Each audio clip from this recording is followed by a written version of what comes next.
Most organizations focus on what employees want. And I agree, we can't give them everything they want. But that's not the problem actually. The real problem is we don't know why they want what they want. And if we can connect our employees' why with our organization's why, we see magical things happen.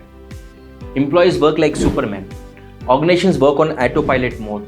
And leadership is free to focus on expansion plans.